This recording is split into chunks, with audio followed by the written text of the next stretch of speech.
Je vous invite à vous lever, nous allons lire la parole de Dieu. Nous ouvrons nos Bibles en Lévitique 23.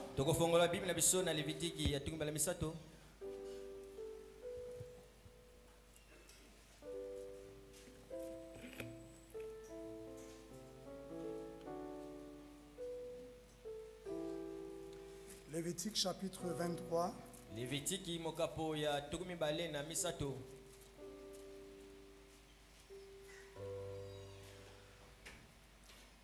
Du verset 33, le verset 33 et le verset 34. L'Éternel parla à Moïse et dit: Parle aux enfants d'Israël et dis: le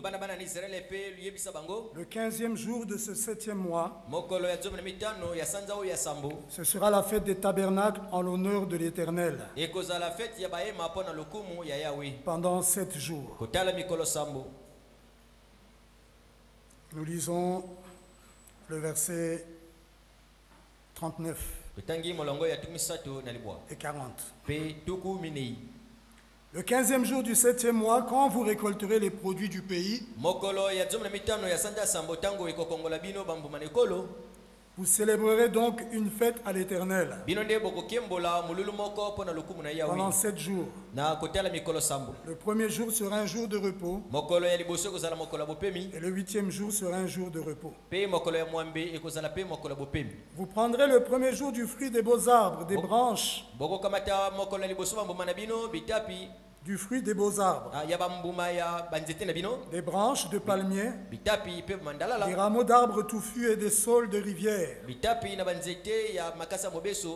Et vous vous réjouirez devant l'Éternel votre Dieu pendant 7 jours. Jean chapitre 7. Où nous nous sommes arrêtés le mercredi. Jean 7. Nous lisons les versets 37 à 39. Le dernier jour, le grand jour de la fête. C'était la fête des tabernacles dans le contexte. Jésus se tenant debout s'écria: si quelqu'un a soif, qu'il vienne à moi et qu'il boive. Celui qui croit en moi, des fleuves d'eau vive couleront de son sein. Comme dit l'Écriture. Il dit cela de l'Esprit que devaient recevoir ceux qui croiraient en lui. Car l'Esprit n'était pas encore venu parce que Jésus n'avait pas encore été glorifié. Et nous lisons, nous allons en 1 Corinthiens 3, le verset 9. Et nous terminerons par Ecclésiaste chapitre 7.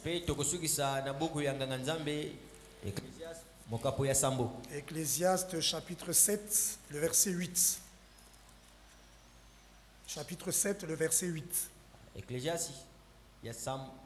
Chapitre 7, le verset 8. Nous terminerons par là. Lisons d'abord 1 Corinthiens 3, 9. Car nous sommes ouvriers avec Dieu. Et il dit: vous êtes, donc l'Église, le champ de Dieu, virgule, l'édifice de Dieu.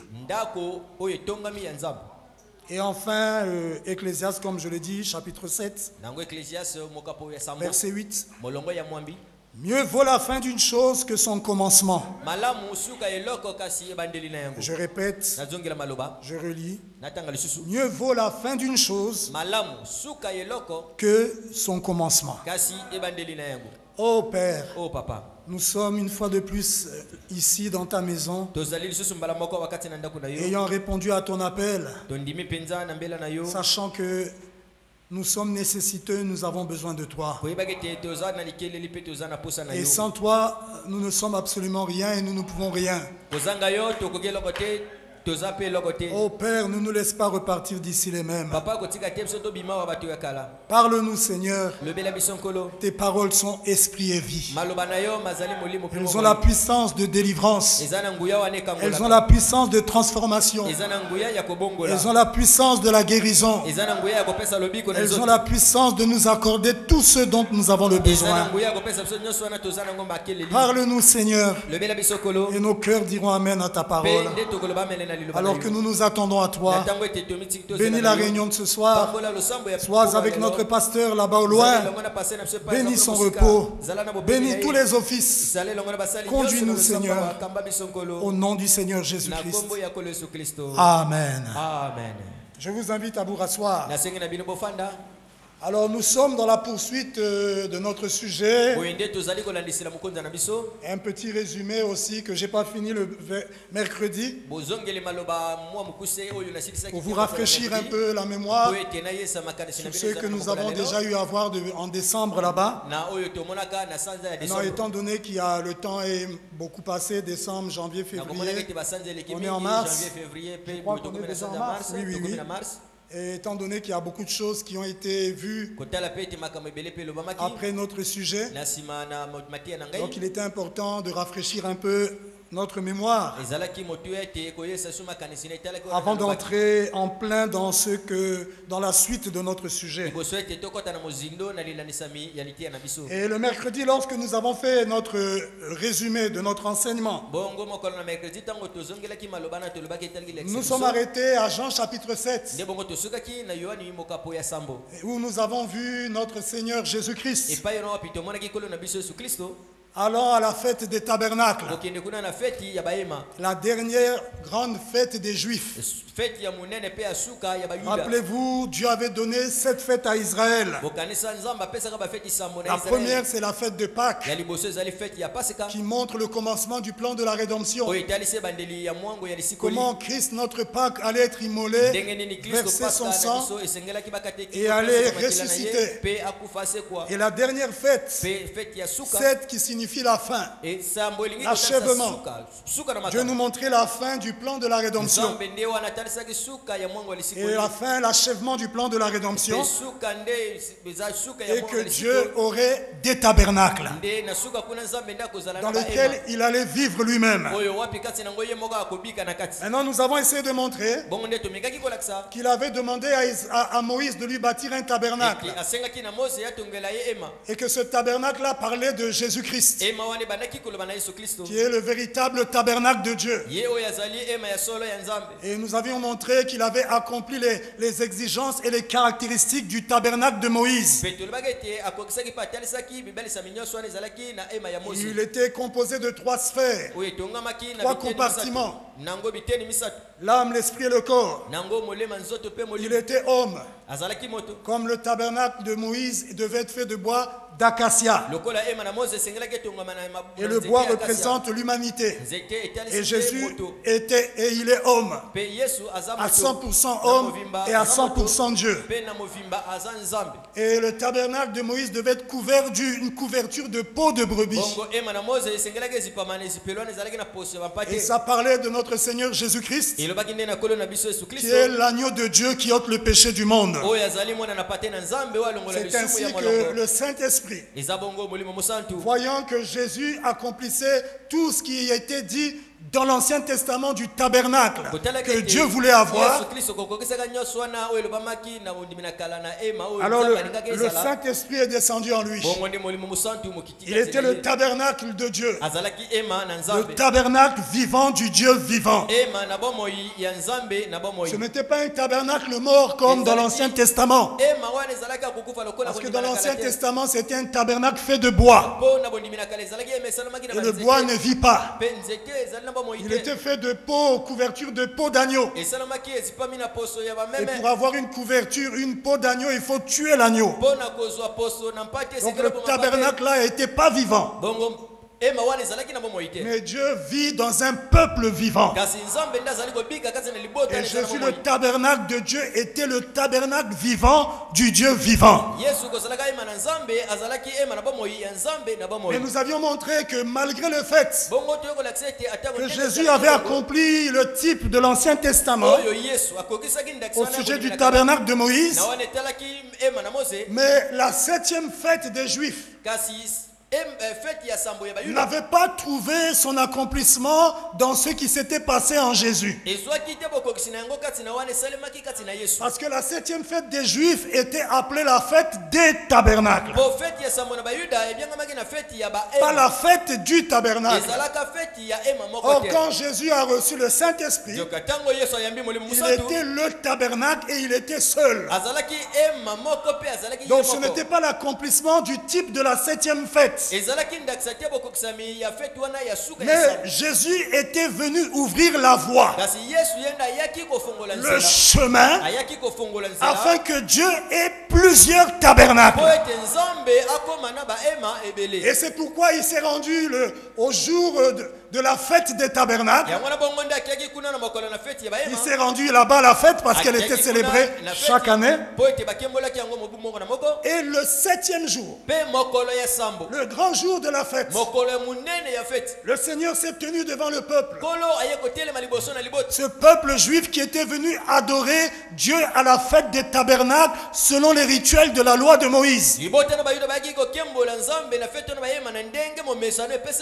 Sans avoir la révélation de l'application spirituelle, la révélation du mystère de cette fête. Ils étaient allés à la fête des tabernacles selon la connaissance simple des rituels que Moïse avait enseignés. Or, Jésus était venu introduire l'homme dans le mystère même de tout ce qui avait été dit dans l'Ancien Testament. Il était venu apporter l'application spirituelle. Et il s'est adressé au peuple qui était là-bas, qui adorait Dieu à la fête des tabernacles selon les rituels. Il leur a dit que celui qui veut boire, qu'il vienne à moi. Et il boira de l'eau de la vie gratuitement. Et il continue en disant, celui qui croit en moi, des fleuves d'eau vive couleront de son sein. Et la Bible déclare que lorsqu'il avait dit ça, il parlait de l'esprit que devaient recevoir ceux qui croiraient en lui. En d'autres termes, notre Seigneur disait au peuple, oui, vous êtes venus à la fête des tabernacles et vous adorez selon les rituels de Moïse.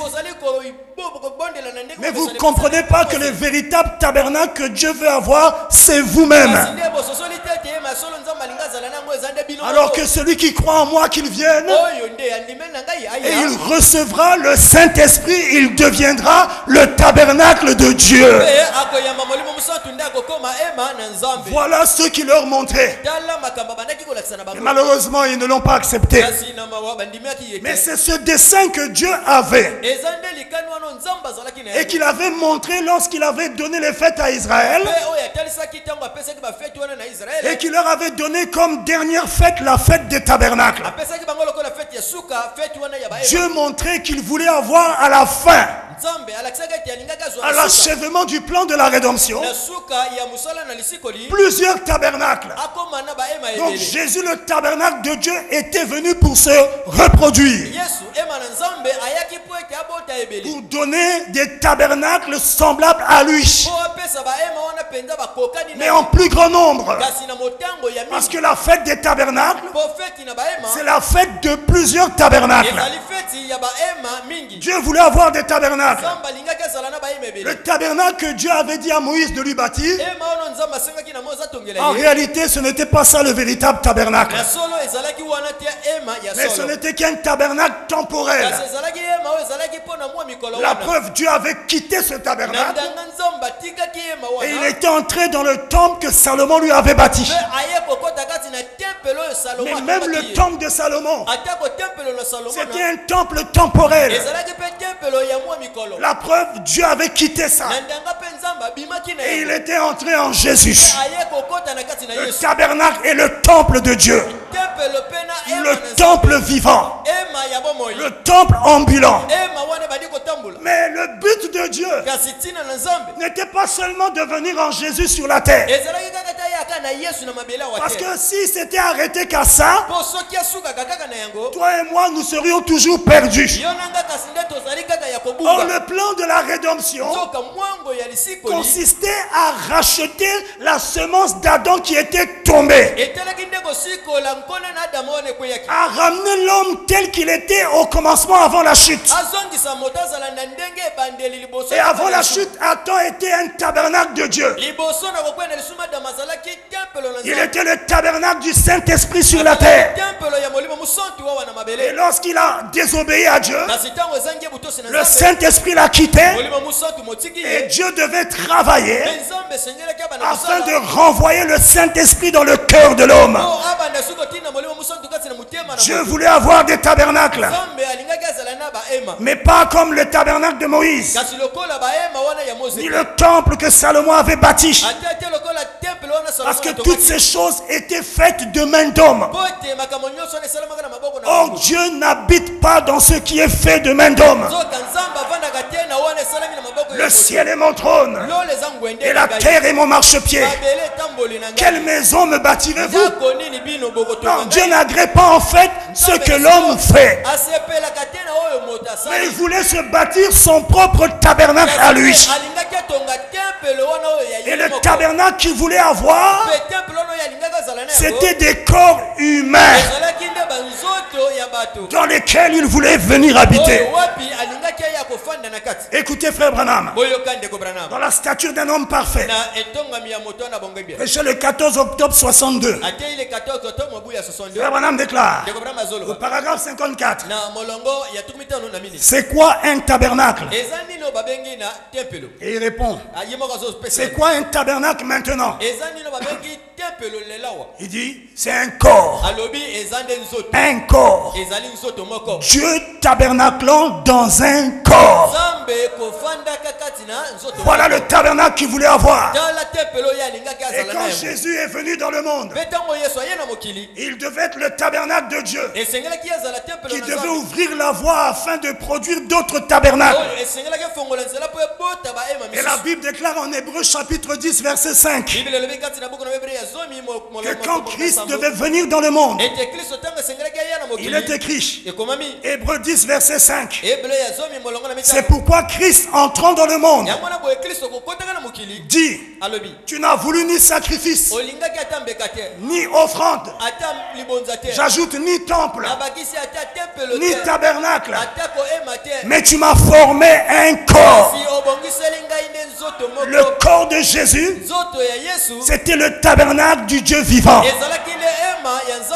Dieu est passé du tabernacle de Moïse, tabernacle temporaire, au temple de Salomon, un temple temporaire, jusqu'à venir en Jésus. Et lorsqu'il est venu entrer en Jésus, la voix a dit, voici mon fils bien-aimé, en qui je me plais de demeurer. C'était la demeure que Dieu recherchait. C'était l'homme. Mais, rappelez-vous, Dieu voulait avoir plusieurs hommes dans lesquels il allait vivre. Est-ce que vous êtes avec moi? Et frère Branham déclare dans Hébreux chapitre 2, la partie 2, c'est prêché le 25 août 57, paragraphe 122. L'esprit resta dans un tabernacle un jour. L'esprit resta, l'esprit de Dieu, l'esprit resta dans un tabernacle un jour.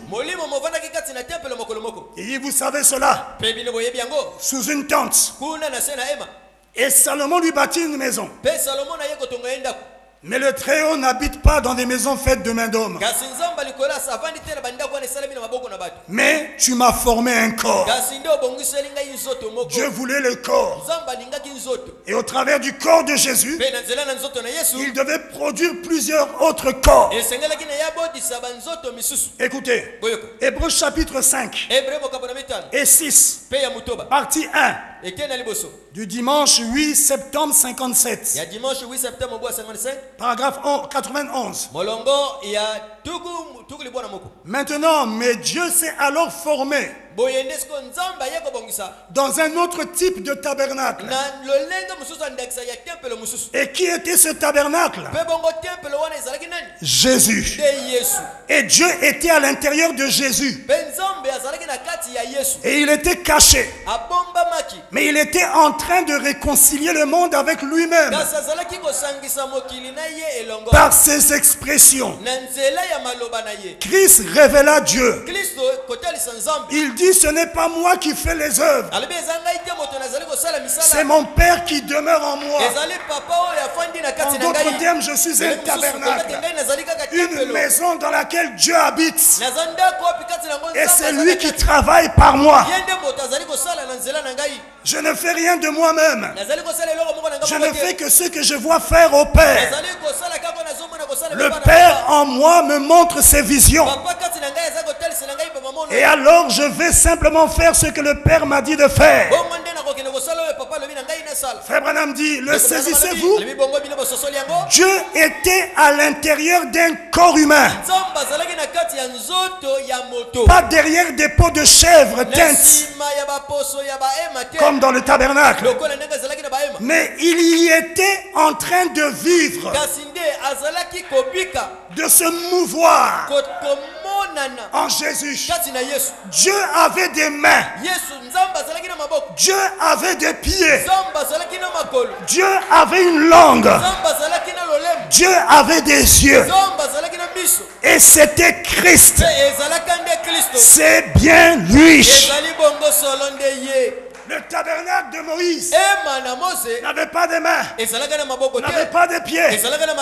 C'était un tabernacle, une maison qui bougeait, oui, mais elle ne bougeait pas d'elle-même.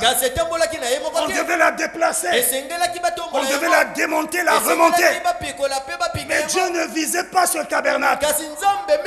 Il voulait un tabernacle au travers duquel il allait voir.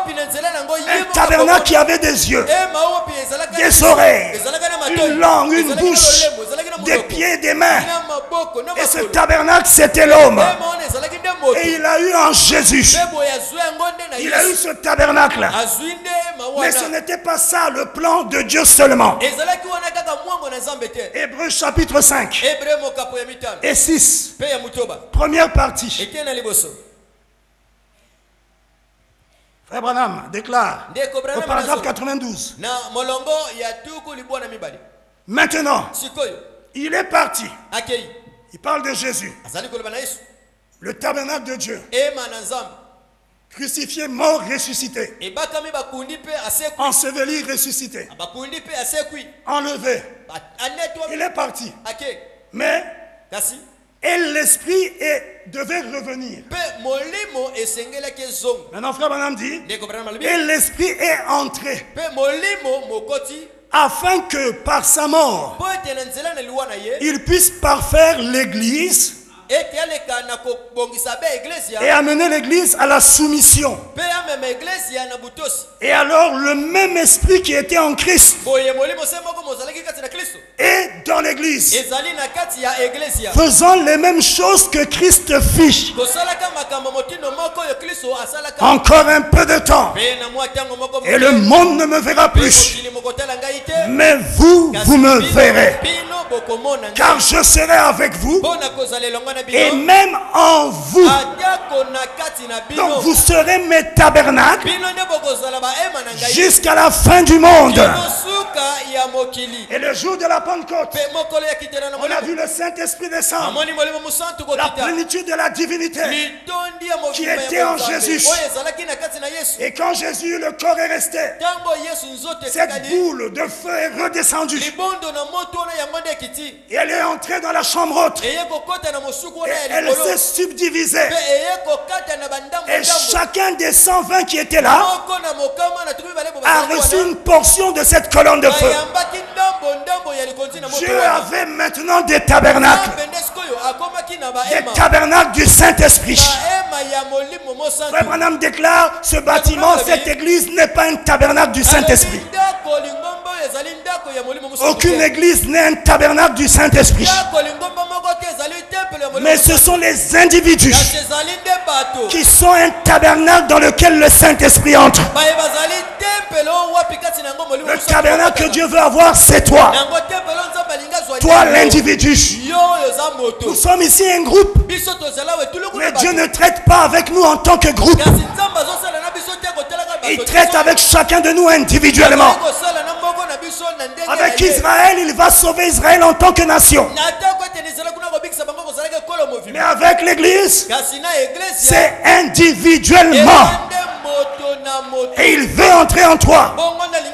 Le vrai tabernacle de Dieu qu'il veut avoir, c'est des hommes et des femmes qui sont remplis du Saint-Esprit. Mais écoutez, malgré le fait que le Saint-Esprit a eu des tabernacles le jour de la Pentecôte,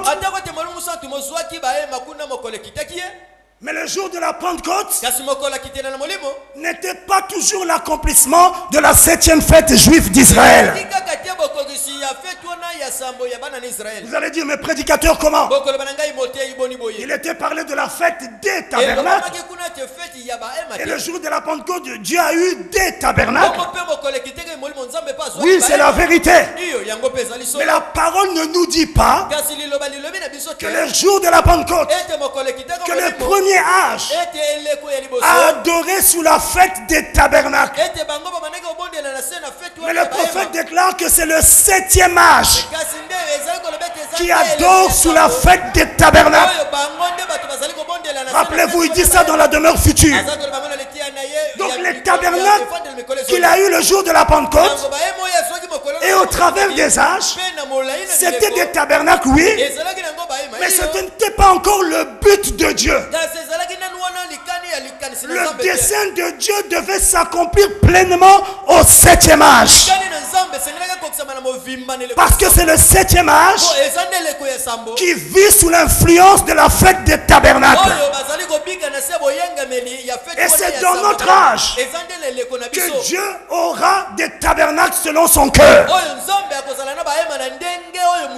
Et lorsqu'il les aura, il va dire finish. Il va venir les prendre. Et ça sera l'achèvement du plan de la rédemption dans l'homme. Et alors Dieu finira avec la terre, il va la purifier. Avant, il va racheter Israël. Et à la fin, les tabernacles de Dieu reviendront sur la terre pour vivre dans la grande promesse du millénium. Même le temps du millénium, ça sera toujours la fête des tabernacles. Nous verrons ça, le prophète le déclare. Donc les tabernacles que Dieu voulait avoir n'étaient pas totalement ceux qu'il a eu à la Pentecôte.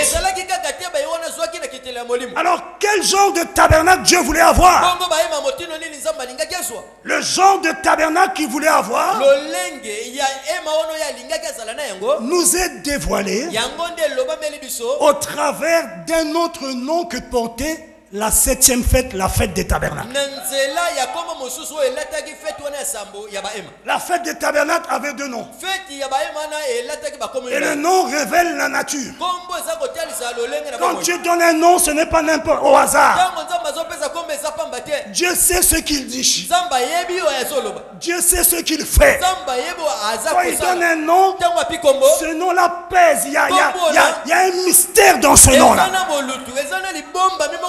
il avait appelé la 7e fête la fête des tabernacles, mais il avait aussi donné un autre nom. Ouvrez vos Bibles. Exode 23, verset 16. Exode 23, verset 16. Tu observeras la fête de la moisson. Ça, c'est la fête de Pentecôte.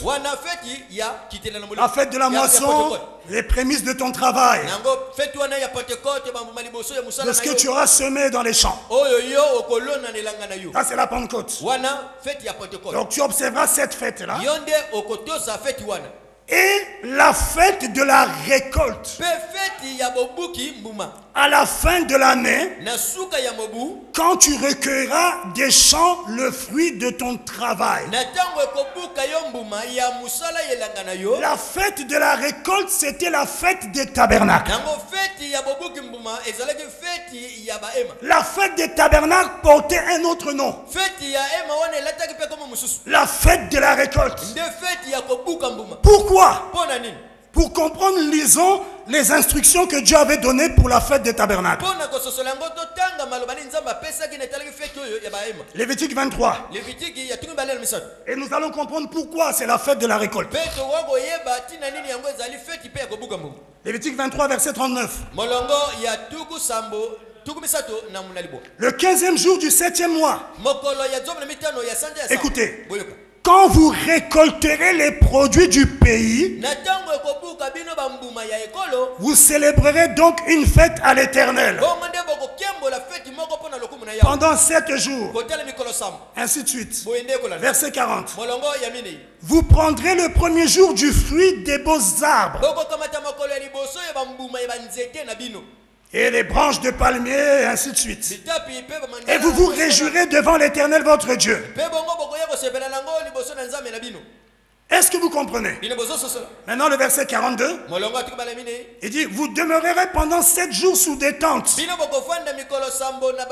Donc la fête des tabernacles, des tentes, avait lieu au temps de la récolte.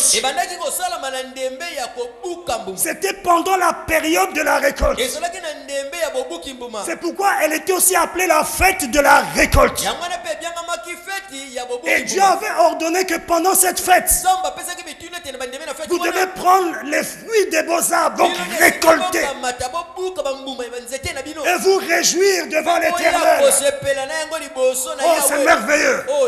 La fête des tabernacles était aussi la fête de la récolte. Deux noms. Fête des tabernacles ou fête de la récolte. Et c'est la seule fête de cette fête au sujet de laquelle Dieu ordonne à son peuple de se réjouir. Et il insiste 3 fois. Vous vous réjouirez. Vous vous réjouirez. Vous serez entièrement dans la joie. Lisons Deutéronome 16. Deutéronome 16, verset 13 à 15. Il est écrit, tu célébreras la fête des tabernacles pendant 7 jours. Quand tu recueilleras le produit de ton air, donc pendant la récolte, et de ton pressoir, tu te réjouiras à cette fête. Première fois. Toi et ton fils, ta fille, ton serviteur, ta servante, le lévite, l'étranger, même l'étranger devait se réjouir. L'orphelin et la veuve qui seront dans tes portes. Tu te réjouiras. Et continue, tu célébreras la fête pendant 7 jours. En l'honneur de l'Éternel ton Dieu. Dans le lieu que choisira l'Éternel. Car ton Dieu te bénira dans toutes tes récoltes. Donc c'était la fête de la récolte. Et dans tout le travail de tes mains. Et tu te livreras entièrement à la joie. Là, dans ce passage, 2 fois, il parle de la joie. Se réjouir, et tu te livreras entièrement dans la joie. Et en Lévitique 23, le verset 40 que nous avons lu tout à l'heure, il dit, vous prendrez le premier jour du fruit des beaux arbres, des branches de palmiers, des rameaux d'arbres touffus et des saules de rivière. Et vous vous réjouirez devant l'Éternel votre Dieu pendant 7 jours. Dieu insiste que la 7e fête, pourtant quand on parle de fête, ça signifie que c'est la joie. Mais dans les autres fêtes, Dieu n'avait pas précisé réjouis-toi. Mais la 7e, il insiste 3 fois. Tu te réjouiras. Tu te réjouiras. Tu te livreras entièrement à la joie. Toi et même ta servante, l'étranger, tout le monde qui était en Israël, la fête des tabernacles était une fête de joie. C'était un oracle de l'Éternel. Et ne pas se réjouir à cette fête, c'était un péché. Parce que quand Dieu donne un commandement doit être appliqué.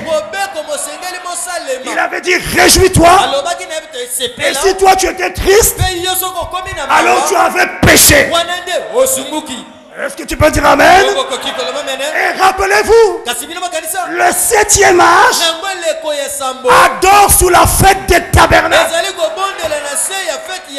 Là-bas, il devait se réjouir dans le type. Mais nous qui sommes l'accomplissement, nous devons être plus dans la joie que eux. C'est pourquoi la Bible déclare, je le répète, soyez toujours dans la joie.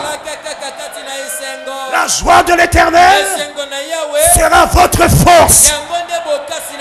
Est-ce que tu es avec moi? Donc quand tu es triste, alors que tu sais que nous adorons sous la fête des tabernacles, tu as péché. Oui, quelquefois nous péchons, on ne sait pas. Oh Seigneur, où j'ai péché? Mais à chaque fois tu es triste, comme ça, triste. Ah, Dieu a dit réjouis-toi. Et toi tu veux pas. Oh, Dieu te dit réjouis-toi. Et toi tu veux pas. Nous allons voir ça. Dieu insiste 3 fois de se réjouir. Mais pourquoi Dieu ordonne-t-il avec une telle insistance de se réjouir à la fête des tabernacles? Avant d'entrer dans les raisons, je vais vous faire remarquer une chose très capitale. Les 2 noms que porte cette 7e fête, fête des tabernacles, fête de la récolte, ça parle de 2 domaines de vie précis. On ne peut pas parler de 2 sciences. Quand on parle de la fête des tabernacles, le tabernacle est une tente, c'est une maison, c'est une construction. Donc ça parle de la construction. C'est un domaine de vie, c'est une science. La construction, le bâtiment. Et la fête de la récolte, là ça ne parle pas de la construction, mais ça parle de l'agriculture. La construction et l'agriculture. Pourquoi Dieu utilise 2 noms liés à ces 2 domaines? Qu'est-ce que Dieu veut nous faire comprendre là? Dieu n'utilise aucun mot en vain ou au hasard comme toi et moi. Dieu utilise le langage de ces 2 domaines. Fête des tabernacles, fête de la récolte. Tabernacle, c'est les maisons, c'est la construction. La récolte, c'est l'agriculture. Ça, j'ai eu ça dans la douche pendant que j'avais fini de préparer. Je vais me laver. Et l'esprit me parle. Pas moyen de prendre un bic dans la douche. C'est ici que j'ai noté ça. C'est pourquoi je regarde des feuilles. Avant de descendre. Oh, j'ai sauté quand j'ai pris ça. Oh, Dieu est là. Il est celui qui inspire réellement. Et quand il inspire, il te donne les versets. Quand tu lis, c'est parfait. Pourquoi Dieu utilise ces deux domaines? La construction et l'agriculture. Et vous verrez que dans ces deux domaines, Dieu s'identifie lui-même aussi. Parce que dans la construction, il s'identifie comme étant l'architecte et le constructeur de la cité qu'Abraham recherchait. Abraham était à la recherche d'une cité.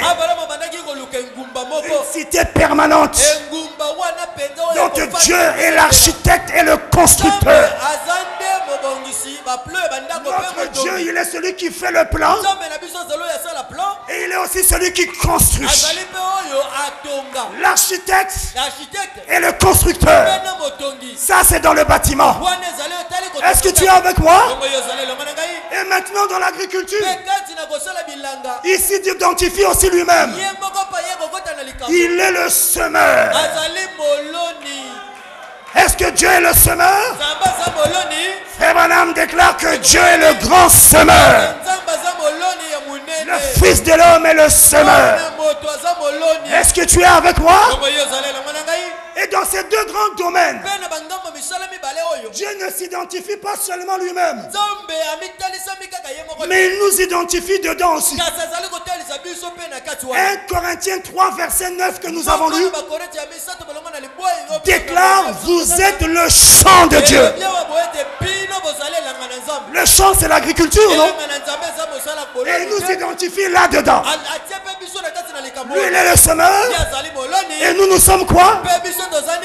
Le champ. Et il ne s'arrête pas là. Dans le même verset, 1 Corinthiens 3 9, Dieu continue. Il nous identifie aussi dans la construction. Il dit: vous êtes l'édifice de Dieu. En d'autres termes, vous êtes le bâtiment, la maison, le temple de Dieu. Oh, c'est merveilleux. Mais qu'est-ce qui se passe dans ces deux domaines? Quand Dieu nous identifie, quand il s'identifie, pourquoi c'est lié à la joie? Rappelez-vous, en parlant de la fête des tabernacles, d'abord la fête de la récolte. Pourquoi il y a la joie là? Parce que dans l'agriculture, il y a deux moments, deux temps principaux. Il y a le temps des semailles, c'est-à-dire la période de l'ensemencement. Est-ce que vous êtes avec moi? Quand tu dois préparer le terrain et semer. Et il y a une autre période, le temps de la récolte. La période de la récolte. Lorsque tu dois récolter le fruit de ton dur labeur. Maintenant dites-moi, entre ces deux temps-là, semaille et récolte, quel est le temps où il y a vraiment de la joie? C'est au temps de la récolte. On récolte avec joie.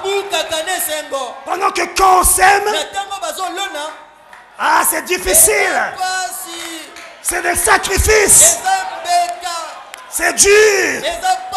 Quelquefois on se demande, mais est-ce que ça va donner? Mais quand la période de la récolte arrive et que tu vois les fruits, tu vois ton champ qui a donné, ah là c'est une grande joie. Et Dieu avait dit: réjouissez-vous au temps de la récolte, à la fête des tabernacles. C'est un moment de joie. L'ensemencement, c'est la tristesse. Quand tu dois semer les promesses dans ta vie, par les jeûnes, consécration, tu te sépares du péché, tu écoutes la parole, tu sèmes les promesses dans ta vie. C'est comme ça. Comme le frère Béni avait témoigné ici. Alors que nous avions parlé du Saint-Esprit là-bas au Maroc. Et qu'il avait été touché. Et qu'il m'avait vu, qu'est-ce que je dois faire? Et je lui ai donné des conseils, j'avais prié pour lui. Pendant près de 5 mois. Il était en prière. Même quand c'était l'hiver. Oh, là-bas en hiver, la nuit on veut dormir, hein, sous la couette, sous la couverture, ça fait bon. Mais il fallait se réveiller. Oh Dieu, le Saint-Esprit. C'est ça l'ensemencement. C'est ça le travail de l'âme. Parce que tu cherches quelque chose. Tu sèmes avec l'arme. Psaume 126, versets 5 et 6. Déclare: ceux qui sèment avec larmes. L'ensemencement, c'est les larmes. Oh Dieu, oh Dieu, les prières, les jeûnes. Mais ceux qui sèment avec larmes, écoute mon frère et ma soeur, toi qui es en train de semer avec larmes, il y a une belle promesse pour toi. Ceux qui sèment avec larmes moissonneront avec chant d'allégresse. Ils vont récolter avec joie. Moissonner signifie récolter. Ils ne vont plus récolter avec tristesse, mais leur tristesse sera changée en joie. Écoutez verset 6. Celui qui marche en pleurant, quand il porte la semence, il porte les promesses dans son cœur. Il porte les promesses. Il les gémit pour elles. Celui qui marche en pleurant, quand il porte la semence, revient avec allégresse, avec joie. Quand il porte ses gerbes, les gerbes c'est les fruits de la récolte. À quel moment il y a de grandes joies? Au temps de l'ensemencement? Au temps de la récolte. Écoutez, nous vivons dans le temps de la récolte. Le 7e âge, c'est le temps de la récolte. C'est la fête de la récolte. C'est la fête des tabernacles. Nous sommes au temps de la récolte spirituellement parlant. Parce que c'est le temps où nous allons récolter toutes les promesses de Dieu. Nous entrerons dedans plus tard. Quelle est la récolte que nous aurons? Et nous verrons que pour la récolte, il faut les 2 pluies. Notre âge est dans l'âge de la récolte. Dieu voulait avoir une récolte. Des tabernacles. Des hommes et des femmes sur laquelle il peut avoir la main. Sur lesquels des hommes et des femmes qu'il a sous son contrôle. C'est ce genre de semence qu'il veut récolter en ce temps de la fin. Jésus était seul. C'est pourquoi ce n'était pas la récolte. Mais il devait tomber en terre, mourir, tomber en terre, germer et se reproduire afin de produire des semences semblables à lui. Le jour de la Pentecôte, il a eu des semences, mais les semences n'étaient pas semblables totalement à lui. C'est pourquoi le jour de la Pentecôte n'était pas le temps de la récolte. Si le jour de la Pentecôte c'était le temps de la récolte, Dieu aurait eu déjà enlevé les apôtres. Parce que la récolte prend fin lorsque Dieu nous enlève. Et il nous amène dans le grenier. Mais il n'a pas enlevé les apôtres. Parce qu'ils n'avaient pas encore atteint le niveau que Dieu voulait qu'ils aient. Et toi, tu te compares aux apôtres. Et tu trouves que les apôtres, oh, ils étaient grands. Mais Dieu t'appelle à un niveau supérieur. Frère Branham déclare, quelquefois nous nous comparons à Élie, à ces grands prophètes de l'Ancien Testament. Il dit ça dans le fondement fondamental pour la foi. Il dit c'est bien, mais eux n'avaient pas la présence que nous avons maintenant. Dieu nous appelle à un niveau plus élevé. Au point que quand Daniel a vu en vision ce que Dieu allait accomplir dans notre âge, il a dit Seigneur, ça sera quand? Dieu lui a dit petit, calme-toi. C'est pas pour toi. Toi, repose-toi. Mais au temps de la fin, lorsque le livre sera ouvert et que la connaissance augmentera, il y aura les exploits de la foi. C'est dans quel âge? Notre âge. Tu ne dois plus être bas. Tu dois monter. Tu ne dois plus être dans les critiques, dans les maquillages, dans les jupes serrées. Ça, c'est l'enfantillage. Tu dois atteindre la maturité.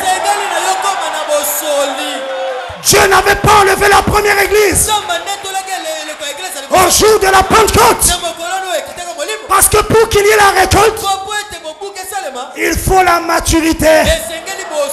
Mais eux n'avaient pas encore atteint la maturité. Mais le prophète déclare, nous vivons au temps de la maturité. Nous sommes dans l'âge de la récolte.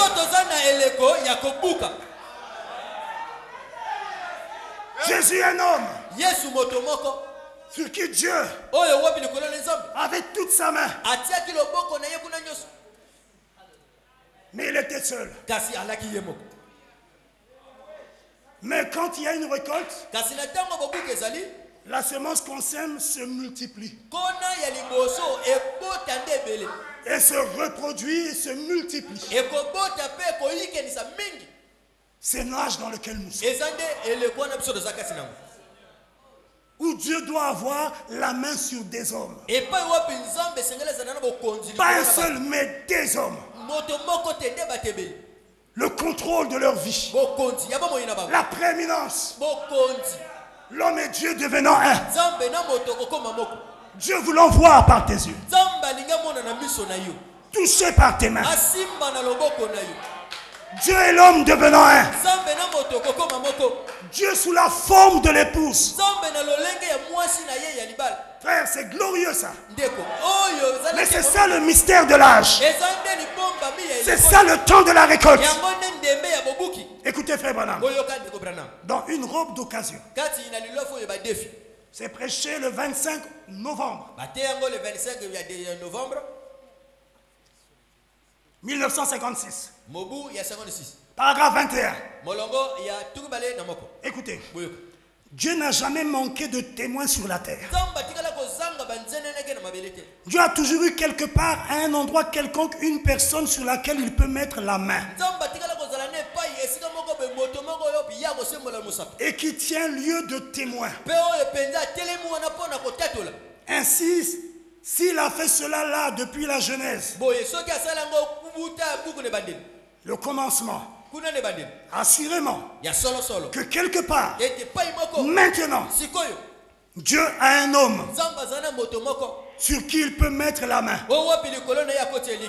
Et frère Branham, vous serez saisi. Il dit en effet, il a plus d'un homme maintenant. Il a beaucoup d'hommes sur lesquels il peut mettre la main. Parce que nous en arrivons au temps de la récolte. Il dit au temps de la moisson. Au temps de la moisson. Le temps de la récolte. Dieu aura plusieurs hommes sur lesquels il peut mettre sa main. C'est ça les tabernacles sur lesquels il a la prééminence. C'est pourquoi Dieu nous ordonne d'être dans la joie. Parce que la promesse va s'accomplir. Frère, ce que Dieu a dit, rien ne peut arrêter ça.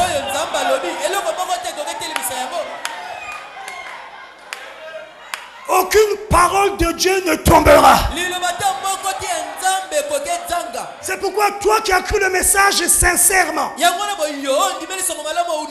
et qui veux voir les promesses de Dieu manifestées dans ta vie, ne t'inquiète pas. Sois dans la joie. Parce que le plan de Dieu pour toi va s'accomplir. Il a dit réjouissez-vous. Ne soyez pas tristes. Toi qui as cru le message. Toi tu crois que tu as cru au hasard. Je ne parle pas de ceux qui sont là venus pour nous accompagner. De ceux qui sont là pour un but charnel. Je dis toi qui aime le message, qui veut devenir un avec le message. Toi tu crois que tu as cru au hasard. C'est Dieu qui t'a choisi. C'est Dieu qui t'a cherché. C'est Dieu qui t'a appelé. Et le but pour lequel il t'a appelé, tu penses qu'il ne peut pas l'accomplir. Dieu n'échoue pas. Il n'échoue pas. Ceux qu'il a appelés, il les avait prédestinés. Ceux qu'il a prédestinés, il les a justifiés. Ceux qu'il a justifiés, il les a déjà glorifiés.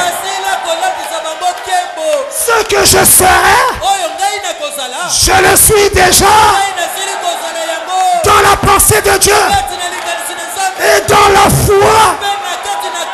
Rien ne peut arrêter que je le devienne. Ce que je serai, c'est déjà dans la pensée de Dieu. Est-ce que les pensées de Dieu peuvent tomber? Quand il a dit soyez parfait, c'est que tu seras parfait. Est-ce que tu crois ça? Toi qui aimes le message, toi qui veux t'identifier au message, toi qui soupires, qui sème avec l'âme, sache que tu vas récolter avec joie. Et je te dis, sois déjà dans la joie. Parce que tout ce qu'il a promis, il l'accomplira. Crois seulement. Réjouis-toi déjà. Et travaille.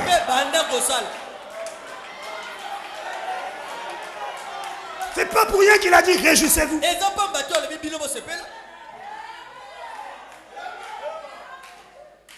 Nous avons déjà vu un fruit dans notre âge qui atteint la maturité. Qui? Frère Branham. Est-ce que tu penses que Frère Branham avait payé Dieu pour être ce qu'il est devenu? Est-ce qu'il avait fait quelque chose? C'était la grâce de Dieu. Le même Dieu qui lui a fait grâce. C'est le même Dieu qui t'a fait grâce. Ce n'est pas un hasard que tu as écrit le message. Avant tu venais ici parce que ton mari te forçait. Mais depuis un temps, ce n'est plus à cause de ça. C'est parce que tu aimes la parole. Tu es concerné. Convaincu. Puis concerné. Alors si tu es concerné, sache que Dieu te connaît. Dieu ne te connaît pas seulement parce qu'une prophétie t'a appelé mon fils. Ça c'est bien. Mais il faut monter plus haut. qui m'a choisi pour croire le message.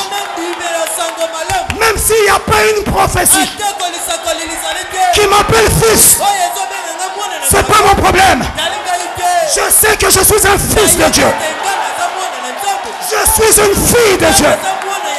Parce que j'aime la parole. J'aime le message. Et je veux le vivre. Je me bats pour ça.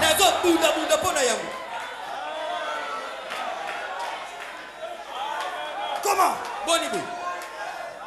Tu attends seulement qu'une prophétie t'appelle ma fille. Mon fils. Là tu es encore au jardin d'enfants. Mais un homme mûr,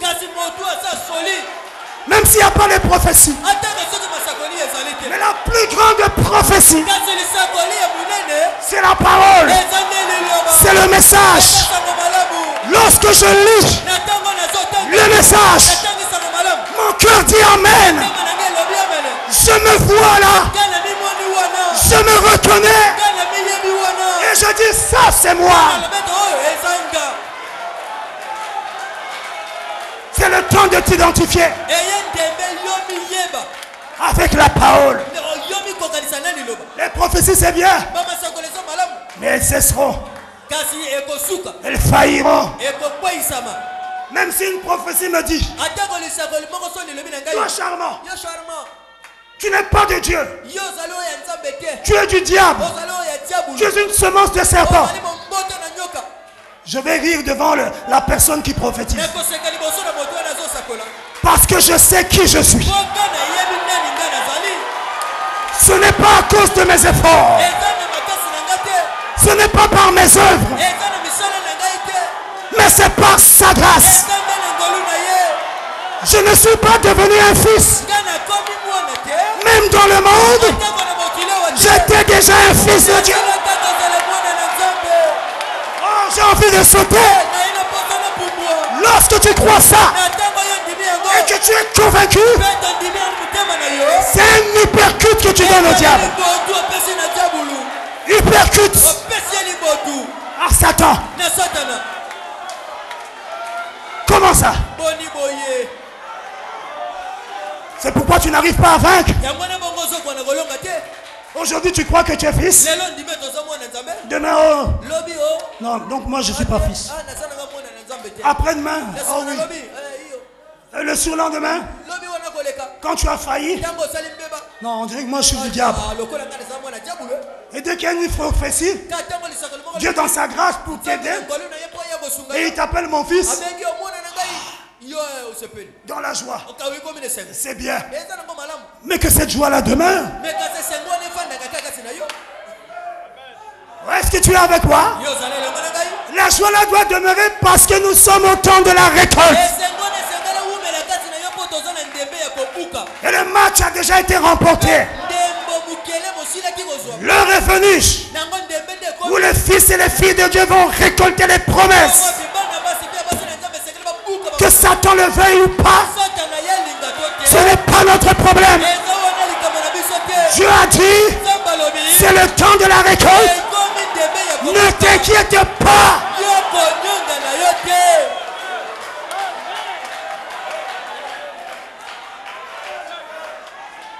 Écoutez frère Branham. Oh, c'est bon n'est-ce pas? Dans la prédication Père, l'heure est venue.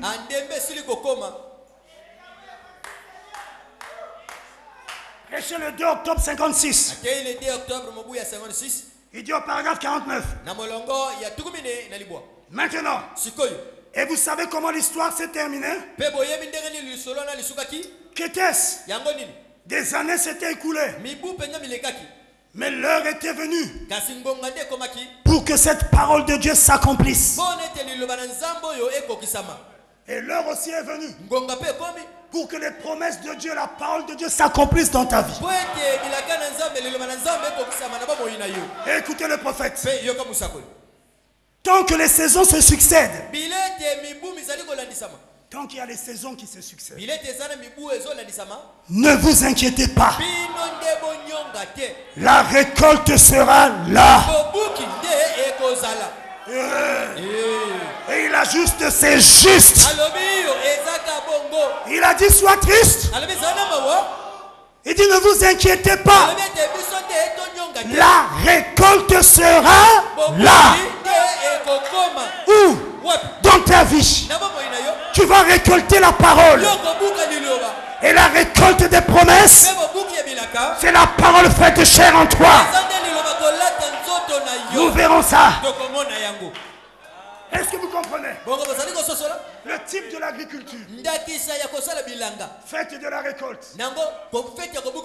La joie doit être. Pourquoi? Parce que tu vas récolter les promesses. Et il dit, ne t'inquiète pas. Donc, sois dans la joie. Si Dieu l'a fait pour Frère Branham, si Dieu l'a fait pour notre pasteur, mais il le fera pour toi et moi. Ça ne dépend pas de combien tu es riche. Ça ne dépend pas de combien tu es bon ou belle. Ou combien tu es pauvre. Ça dépend de ce que tu crois. Et si tu crois que la parole te concerne, elle s'accomplira dans ta vie. Ça sera la récolte. Maintenant, la deuxième chose. Dieu nomme la fête des tabernacles. La fête de la récolte par la fête des tabernacles. Et là, c'est la construction. Et il nous demande d'être dans la joie. Pourquoi? Écoutez. Dans la construction et dans la première venue de Jésus, la Bible identifie Jésus en tant que pierre angulaire. Et la pierre angulaire, c'est la première pierre de fondation qu'on pose quand on veut construire un bâtiment. Et là, Dieu veut conduire des temples, des tabernacles, veut construire. Il a posé la pierre Jésus-Christ. Lors de sa première venue, il était la pierre qui avait été rejetée. La pierre de l'angle pour commencer la construction. Parce que la pierre de l'angle commence la construction. C'est le commencement même de la chose. C'est le commencement de la construction du temple, du tabernacle que Dieu veut avoir. Mais écoutez, au temps de la seconde venue, l'âge dans lequel nous sommes, c'est l'âge de la seconde venue. L'âge pendant lequel Christ viendra dans la chair, rencontrant son épouse dans les airs. Mais avant de venir, il doit achever la construction. Est-ce que tu es avec moi? Et l'achèvement de la construction du temple, là, il ne se présente plus en tant que pierre de l'angle. Mais il vient en tant que pierre de fête. La pierre de fête vient pour coiffer le bâtiment, pour achever la construction, pour dire que le temps est là, c'est fini, tout est accompli, j'ai achevé. Est-ce que vous êtes avec moi? Et Zacharie a eu la vision. Il a eu une glorieuse vision. Qu'est-ce qu'il a vu, Zacharie? Il a vu la venue de la pierre de fête. Et il a dit en Zacharie 3, verset 9. Il a vu que cette pierre avait 7 yeux. Bah quoi? Baswenge. Miso. Ah. Swenge c'est quoi? Les coins. Non, 7 yeux. Ah, et ça la miso sambo. Une pierre. Libanga moko. Avec des yeux. Na miso. 7. Sambo. Il a vu ça venir. Atali ya moko ya. Qu'est-ce qu'il voyait? Ni na baliko tala. Ce qui devait s'accomplir dans notre âge. Oh, yende sengele ke ko kisama na ile kona biso. As-tu vu la pierre Yo tali libanga qui est venue dans notre âge? Oh, yende le kona biso. As-tu vu sa photo? Yo tali photo na ye. Elle est là-bas. Yango ye. Avec les 7 anges. Na banje sambo. Les 7 yeux. Nango biso sambo. Oh, nous vivons dans l'accomplissement de la vision. Mais écoutez, qu'est-ce qui se passe? Quand il a eu cette vision, Zacharie 3, verset 9. Car voici, pour ce qui est de la pierre que j'ai placée devant Josué, il y a 7 yeux sur cette seule pierre. Voici, je graverai moi-même ce qui doit y être gravé, dit l'Éternel des armées. Et j'enlèverai l'iniquité de ce pays en un seul jour. Là, il parle de l'expiation. C'est une prophétie pour Israël et les nations. En ce jour-là, quand la pierre de fête descendra, dit l'Éternel, vous vous inviterez les uns les autres. Vous vous inviterez les uns les autres sous la vigne et sous le figuier. Quand la pierre de fête descend, cela déclenche une fête. Vous vous inviterez. Et nous adorons sous la fête de quoi? Des tabernacles. Il dit vous vous inviterez les uns les autres. Et la fête c'est un moment de joie. Hein? Et au verset 7, écoutez, de Zacharie 4. Verset 7. Parce que quand la pierre de fête vient, c'est à des moments fâcheux, à des moments difficiles. Il y a les démons s'opposent au but de la pierre de fête dans ta vie. Il y a des montagnes qui se forment pour t'empêcher d'atteindre le but. Des montagnes. Et tu dis je suis fatigué. Non, ne sois pas fatigué. Continue. Satan n'est qu'un épouvantail. Quand la pierre descend et que les montagnes se lèvent, écoutez Zacharie 4:7. Qui es-tu, grande montagne? Devant Zorobabel, tu seras planiche. Qui es-tu, grande montagne? Qui t'est levé devant le Fils de Dieu?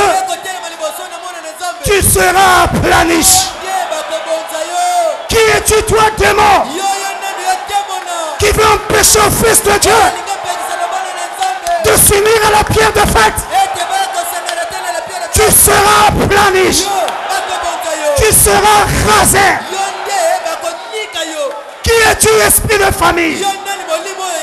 Lien de famille. Démon de l'impudicité. Démon de famille qui veut empêcher les enfants de Dieu. Oh, je me sens bien là. Je crois qu'il est ici. La pierre là est ici. Qui es-tu, démon, qui veut empêcher au Fils de Dieu de recevoir le Saint-Esprit? Tu seras rasé, aplani. Ne regarde pas la montagne. La montagne va disparaître. Mais les yeux de la foi regardent au-delà de la montagne. Je ne vois pas l'opposition. Mais je sais que le Dieu qui m'a appelé, il est plus fort, plus grand, plus puissant que tous les sorciers de ma famille. Celui qui est en moi est plus grand que celui qui est dans le monde. Démon, tu seras aplani. Qui es-tu?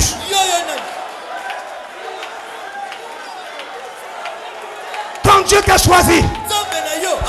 Il connaissait tous les démons qui allaient t'embêter. Mais ça ne l'a pas empêché de te choisir. C'est qu'il est capable de te délivrer. Et il est là pour te délivrer. Qui es-tu, démon? Je te chasse au nom de Jésus-Christ.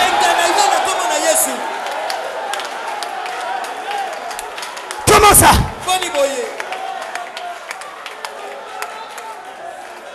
Tu seras en planiche. Il posera la pierre principale. Frère Branham dit c'est la pierre de fête. Au milieu de quoi? Des acclamations.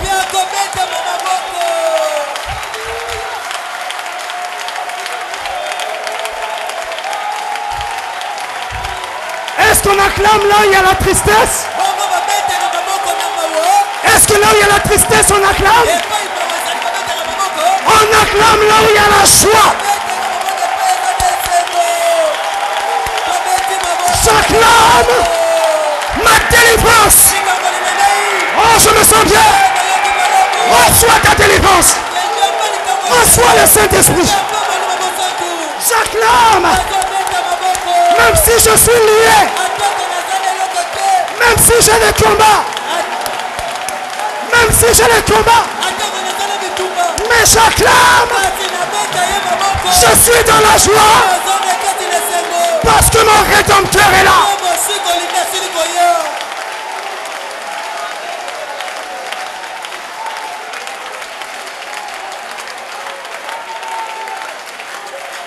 La pierre fêtière descend au milieu des acclamations.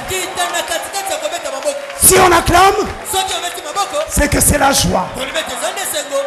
Et pour avoir la joie en permanence, il faut avoir la foi. Et avoir la foi en permanence, c'est être incrédule à tout ce que le diable fait.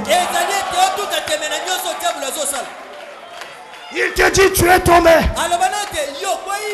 Oui, j'ai réparé. Arrière de moi. Tu n'es pas fils de Dieu. Tu as dit ça aussi à Jésus. Et Jésus t'avait chassé. Et moi aussi je te chasse. Je suis fils de Dieu. Tu es lié. Satan, je ne regarde pas au lien, mais je regarde à celui qui m'a délivré. Et la pierre de fête est là. J'acclame parce que je suis dans la joie.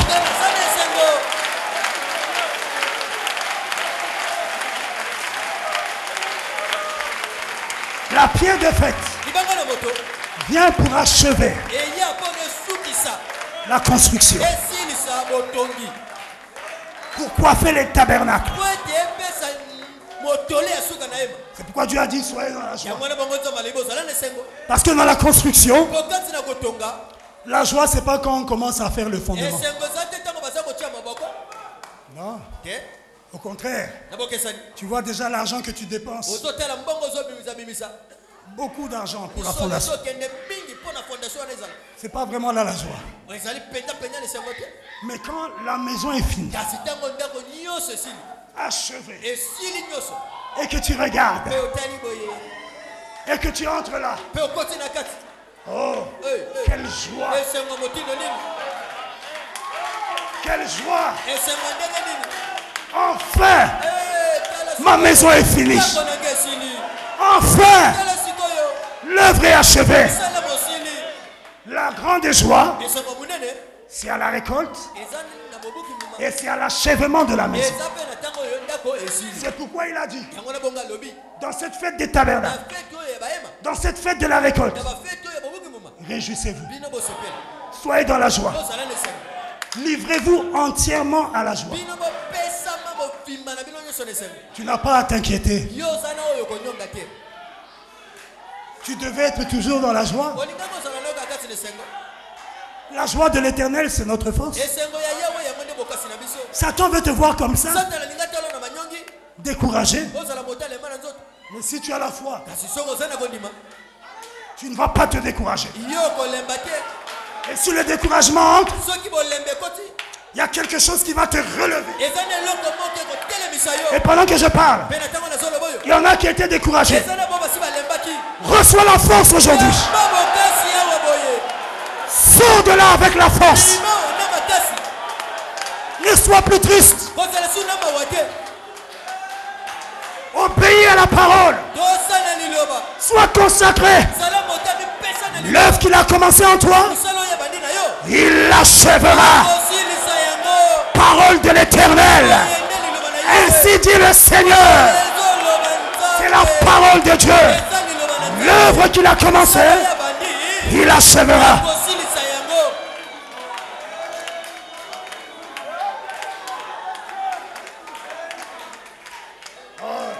J'allais lire la citation. Mais il est 30. Levons-nous, levons-nous.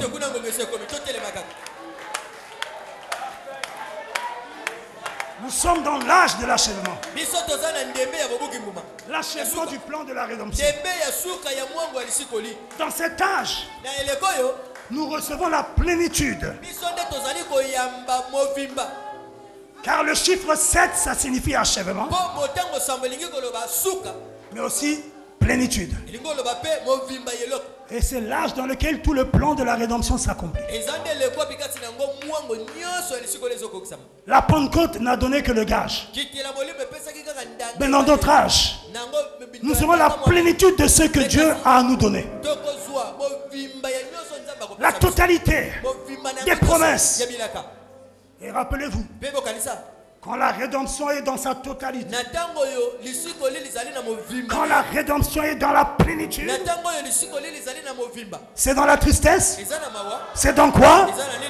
La joie. La rédemption dans sa totalité, dans la joie. Est-ce que tu es avec moi? Nous sommes dans la pleine rédemption. L'onction est plus puissante de nos jours. Elle est plus forte. Satan ne peut pas tenir. Mais pourquoi il résiste dans ta vie? Pourquoi Satan résiste? Parce que tu as des doutes. Tu doutes ce que tu es. Tu doutes les promesses. Tu ne vis pas aussi toute la parole. Mais Satan aura toujours la force sur toi. Mais quand tu reconnais qui tu es, tu crois toute la parole et tu vis la parole, tu vis dans l'atmosphère, Satan aura chaud. Parce que quand la pierre de fête vient, elle écrase tout. Elle écrase tout. C'est le temps où tout ce qui est du diable doit être écrasé. C'est le temps de la récolte. La pierre de fête. Le messager sur la terre a crié grâce, grâce. Pour elle. Elle qui? L'épouse. Cette pierre t'apporte la grâce. La victoire finale. La joie. La délivrance totale. Sois dans la joie. Est-ce que tu comprends? Et si tu as failli mettre ta vie en ordre, parce que tu ne verras jamais ce que cette pierre peut faire pour toi,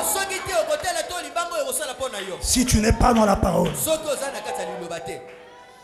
Sois dans la parole. Et tu verras les effets de cette pierre.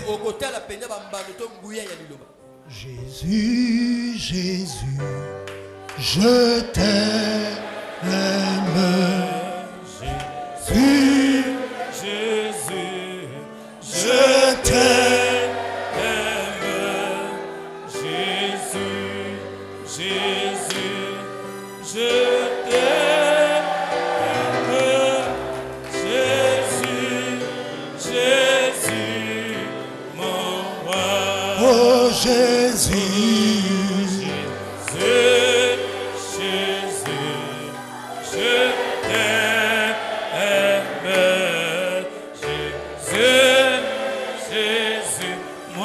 Je t'aime,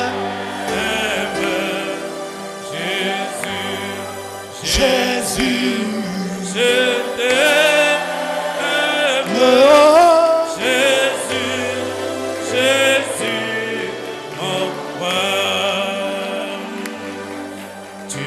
souffrir sur la croix pour moi.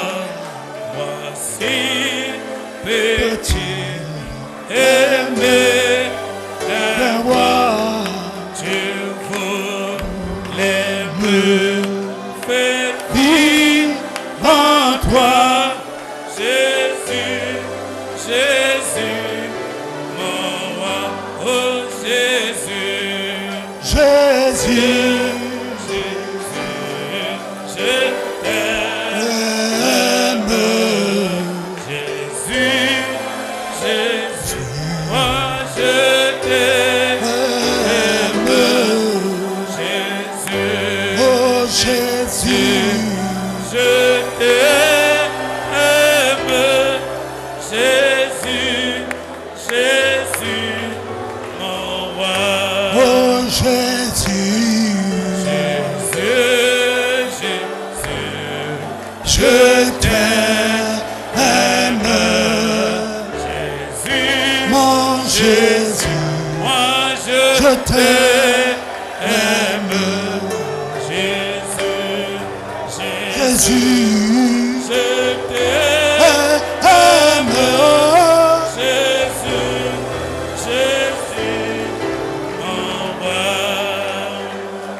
Jésus t'aime. Est-ce que tu l'aimes? Je t'aime. Prononce ces paroles avec amour. Oh Jésus, je t'aime.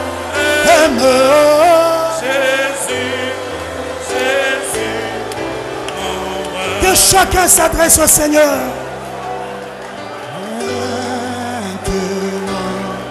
Tu vis en moi, tu m'as donné ce grand espoir que bientôt je verrai mon roi.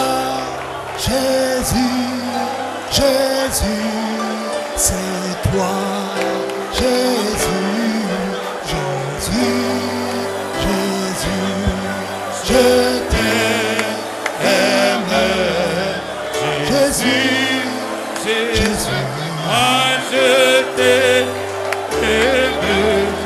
Jésus, Jésus, je t'aime, Jésus, Jésus, mon roi.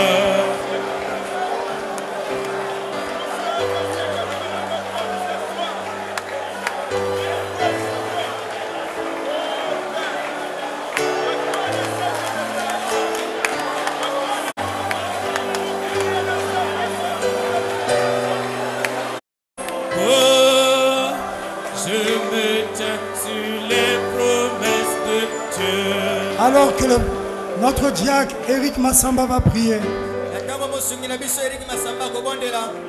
Si tu as des requêtes, veux-tu lever la main? Si tu es malade, tu sens un mal quelque part, ou tu as une maladie à un endroit,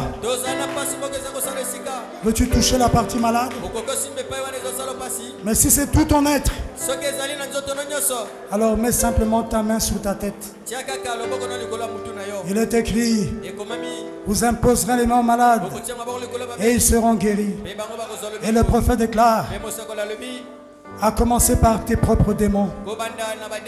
Impose-toi les mains là où tu as le problème et crois. Alors que le diacre Eric Massamba va prier, la présence de Dieu est ici. La pierre de fête qui est venue écraser toutes les montagnes. qui se lève devant toi. Crois que Dieu va l'exaucer.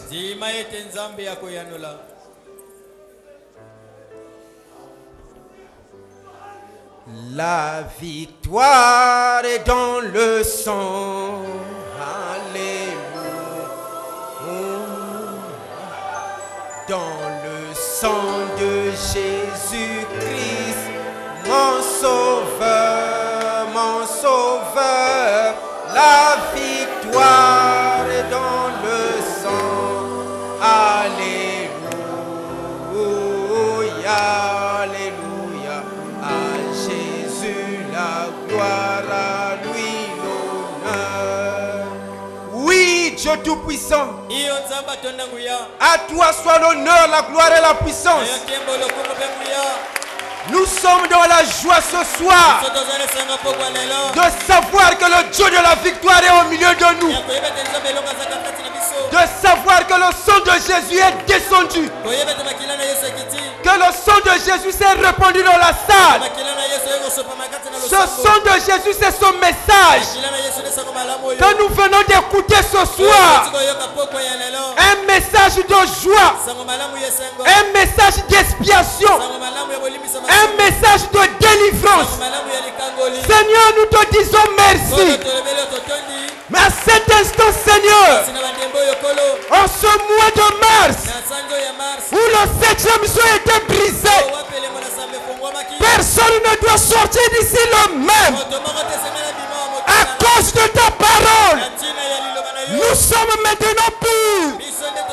Car Jésus a dit, maintenant vous êtes purs. À cause de la parole que je vous ai annoncée. Et si nous sommes purs, rien ne peut t'empêcher d'agir maintenant.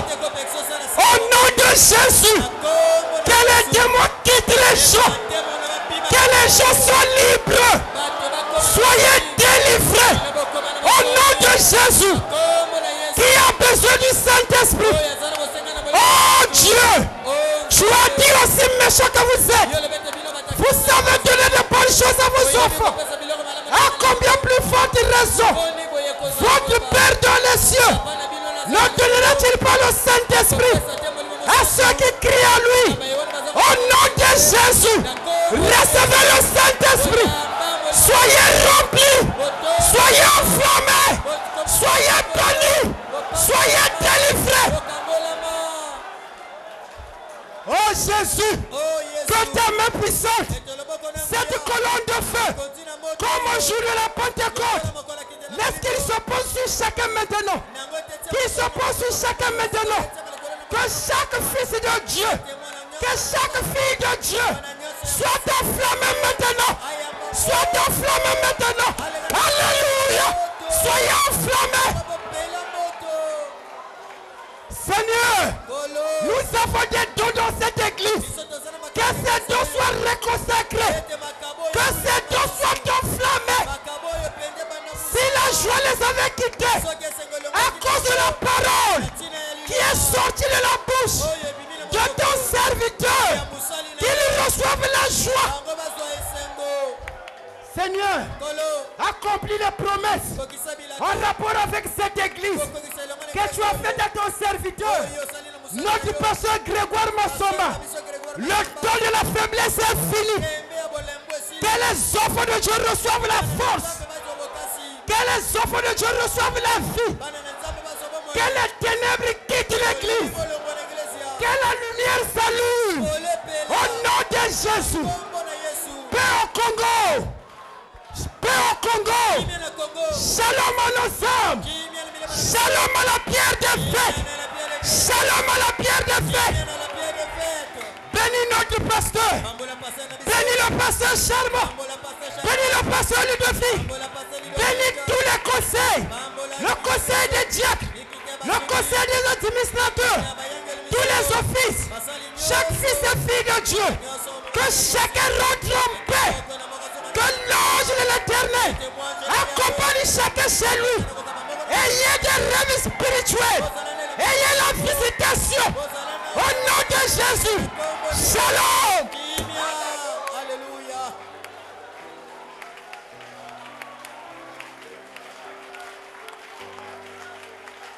Croyez simplement. Vous avez reçu selon vos requêtes. Que Dieu soit béni. Amen. Amen. Oh, gloire à Dieu. Dieu bénisse le diacre Eric. Que Dieu vous bénisse abondamment. C'est le temps de réjouissance. Saluez-vous.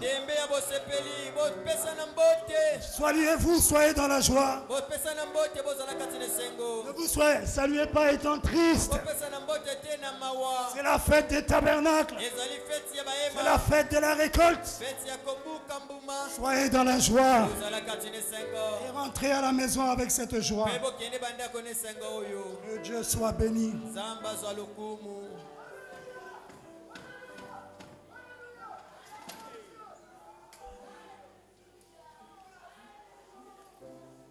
Alors nous sommes arrivés à la fin. Oh.